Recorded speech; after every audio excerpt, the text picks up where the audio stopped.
Eu começaria talvez por dizer o óbvio, ou seja, se a habitação e a casa das pessoas têm sempre uma enorme importância nas suas vidas, no contexto em que estamos a viver, em que na verdade a principal forma de combate à pandemia é um pedido massificado às pessoas que fiquem em casa e, portanto, esta estratégia do confinamento, a questão da habitação ganha uma enorme centralidade, obviamente, na forma como vivemos este período de pandemia e nas consequências seguintes. Eu diria que há duas pistas fundamentais para analisar a situação do setor da habitação e em torno das questões da casa. Por um lado, a adequação da habitação a um período tão longo de confinamento em que famílias inteiras, a quem famílias inteiras lhes é pedido que fiquem em casa. E, portanto, se as pessoas têm ou não uma habitação que tenha os espaços e as condições necessárias para um período tão grande de confinamento, e uma segunda dimensão, que é uma dimensão ligada à capacidade das famílias manterem o seu rendimento e que é também a incerteza em relação à capacidade de pagarem os custos do acesso e a permanência nessa mesma habitação. Em relação à adequação da habitação, nós temos alguns dados recentes. Ainda em 2018, o IRU fazia um levantamento municipal ao nível de todo o país sobre as famílias que viviam em habitação precária, degradada e que, portanto, necessitariam de ser realojadas. E ainda é um segmento significativo da população, cerca de 26 mil famílias que foram identificadas nos diferentes municípios como necessitando de ser realojadas, em particular nas áreas metropolitanas, tanto de Lisboa e do Porto, cerca de 20 mil famílias que viviam de facto sem condições de habitação dignas para aquilo que é uma democracia atual. E uma vez que estavam agora orçamentadas para 2020 um conjunto de ações por parte do governo que levavam exatamente a essa tentativa de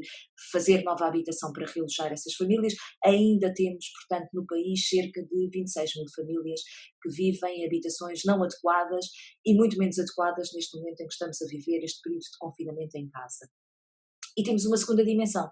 que é obviamente a dimensão dos custos da habitação.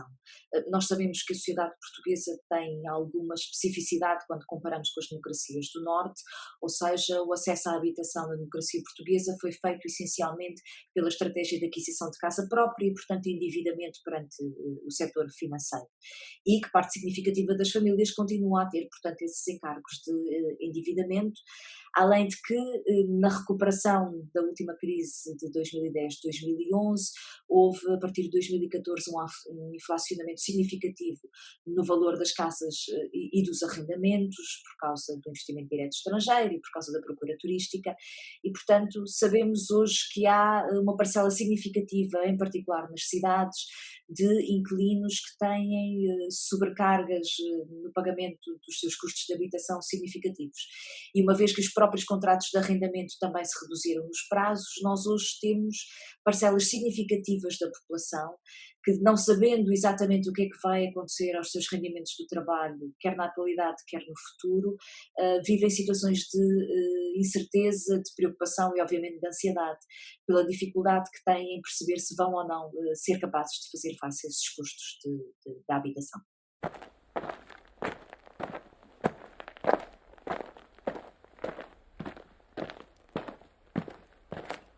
As medidas que foram tomadas de uma forma sequencial. Ou seja, num primeiro momento, o governo procurou encontrar instrumentos que, no fundo, substituíssem os rendimentos do trabalho de diferentes segmentos da população portuguesa. E esperou que essa capacidade do governo de substituir, em certa medida, às empresas no pagamento dos salários, permitisse manter o ciclo de pagamentos no domínio da habitação. Só para percebermos, se soubermos que das pessoas que são arrendatárias em Portugal, que são inquilinos na habitação, cerca de 62% paga mais do que 25% do seu rendimento, que não é um valor muito elevado, não é sobrecarga nos custos da habitação, percebemos que uma medida, por exemplo, como o layoff, que corta um terço, vai logo ter implicações na capacidade das pessoas fazerem o pagamento das rendas para usufruírem dos contratos de arrendamento na habitação. E, portanto, houve uma sequência de medidas. O governo, no momento seguinte, procurou estabelecer moratórias no pagamento dos custos da habitação, seja nos custos que são pagos ao setor financeiro, ou seja, às pessoas que contraíram endividamento e que pagam a sua hipoteca ao banco todos os meses, e também uma moratória no pagamento das rendas por aluguer de habitação. Percebemos que essa moratória tem vindo a ser procurada por muita gente. No setor do arrendamento, foram os dados que foram divulgados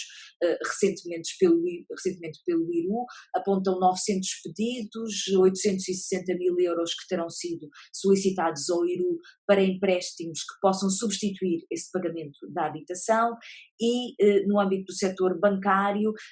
os diferentes responsáveis dos diferentes bancos privados e público foram à Assembleia da República dizer que entraram no setor financeiro cerca de 211 mil pedidos de moratórias no pagamento do crédito à habitação e que prefazem a suspensão de pagamentos na ordem dos 19 mil milhões de euros. Estamos a falar, portanto, de montantes significativos. Aparentemente, estas medidas são importantes para responder àquilo que é a incerteza do rendimento dos trabalhos e, portanto, das dificuldades que as pessoas têm hoje em perceber como é que conseguem sustentar os seus pagamentos no acesso à habitação. Vamos tendo a percepção, até pelas notícias da comunicação social, que há um conjunto de situações de pessoas que vivem em situações de precariedade, em situações de trabalho informal, ou que vão caindo pelos buracos da legislação que tem vindo a ser criada pelo governo, mas aparentemente estas medidas no que toca aos custos da habitação são razoáveis.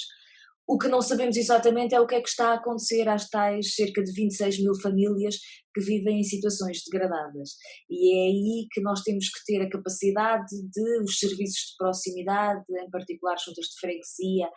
e os executivos municipais, de perceber se é necessário, no momento em que pedimos às pessoas que fiquem na sua casa, se as pessoas que não têm condições adequadas em casa para fazer este confinamento estão ou não a ter a resposta necessária por parte desses serviços de proximidade.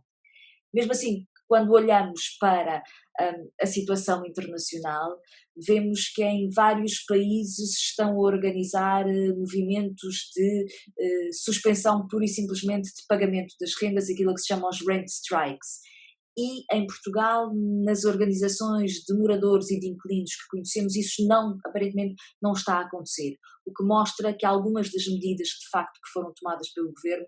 parecem ser relativamente adequadas para vivermos esta situação de absoluta excepcionalidade.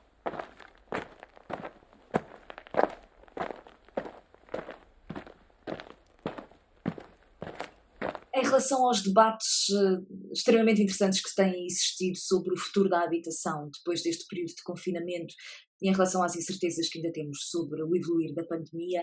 eu devo dizer que os acho extremamente interessantes, mas sou relativamente cética. Há alguns debates especulativos sobre a forma como vamos transformar as nossas cidades, a densidade populacional nos centros urbanos, como é que vamos planear a estrutura das cidades e do assentamento humano no futuro. Devo dizer que sou relativamente cética a mudanças estruturais que venham a surgir muito rapidamente na sequência desta crise. Acho que, contudo, na sociedade portuguesa, algumas mudanças vão acontecer de forma relativamente rápida por causa da especificidade como evoluiu o setor da habitação ao longo da última década. Eu diria que na sequência da crise das dívidas soberanas de 2010-2011, da crise social e económica que tivemos na altura com as políticas de austeridade, houve alguma recuperação económica que foi muito centrada sobre, eu diria, a rentabilização da cidade e do estoque do edificado e da habitação. Ou seja, nós tivemos a atração do investimento direto estrangeiro para o nosso mercado imobiliário, que levou a um aumento especulativo dos preços da habitação,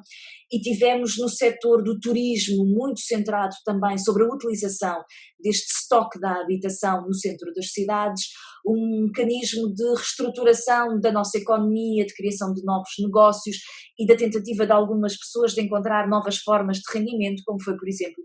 o alojamento local. Ora, eu creio que na sequência desta crise, pela incerteza que temos em relação aos próximos 6 meses, ao próximo ano e meio, eu não creio que essa recuperação do setor do turismo venha a acontecer de forma muito rápida e, portanto, nós vamos ter aqui um número de habitações consideráveis no centro das cidades que vão ficar sem utilização. Nós tivemos ao longo da última década quase a duplicação da oferta turística hoteleira, por exemplo, na área metropolitana de Lisboa. Tivemos só na cidade de Lisboa cerca de 16 mil ofertas de alojamento local que se multiplicaram pelo centro da cidade e, portanto, eu acho que essa habitação vai ficar disponível sem a utilização intensiva por parte de procura turística estrangeira e que irá encontrar novas formas de rentabilização. E, portanto, eu acho que, por um lado, os preços da habitação vão sofrer um impacto e, portanto, vamos ter uma contração de preços que, na verdade, estavam muito acima das nossas possibilidades e isso vai implicar uma alteração de todo o mercado habitacional, a forma como as famílias vão aceder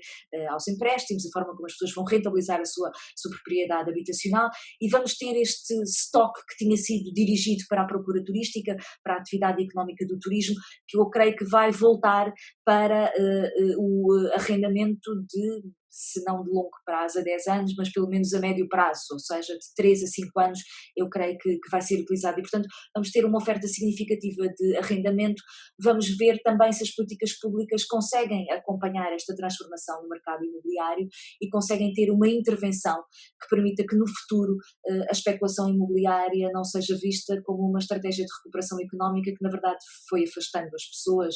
e os trabalhadores que vivem nos centros, que trabalham nos centros da cidade, da capacidade de viver no espaço da cidade. Eu acho que esse será provavelmente o debate mais interessante e o impacto mais relevante desta crise no setor da habitação.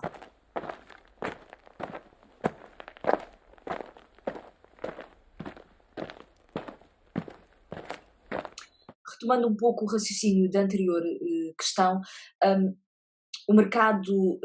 imobiliário português sofreu ao longo da última década uma transformação que foi uma integração nos mercados transnacionais do imobiliário. E isso significou, por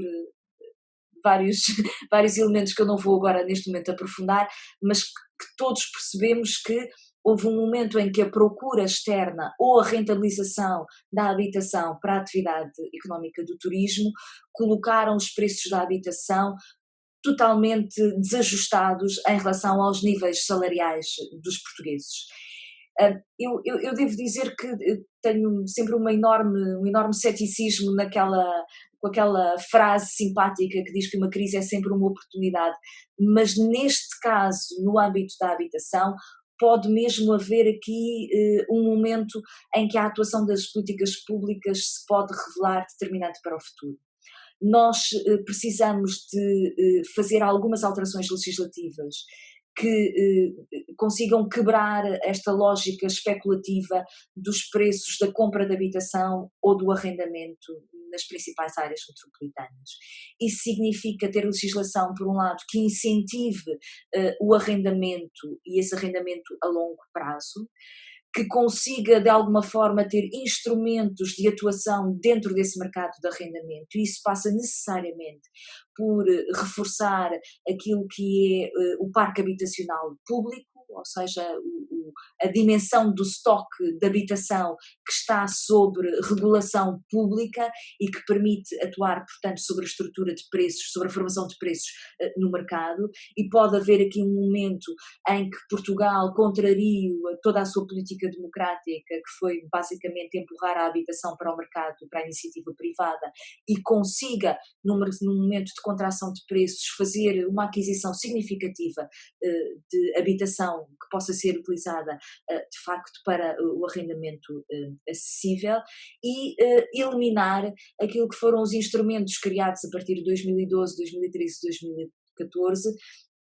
de canalização de investimento estrangeiro para o mercado do imobiliário que levaram à especulação de preços e, portanto, falam obviamente dos fins do visto gold, dos residentes não habituais, dos mecanismos de tributação que tributam muito menos aquilo que são os rendimentos do alojamento local em relação, por exemplo, aos rendimentos do trabalho e, portanto, tem que haver aqui assim um reequilíbrio no setor da habitação que permita que a habitação que vai estar disponível nas grandes áreas metropolitanas seja direcionado para o rendimento normal salarial das famílias portuguesas que trabalham nas áreas metropolitanas. Parece-me que esse é o desafio do momento.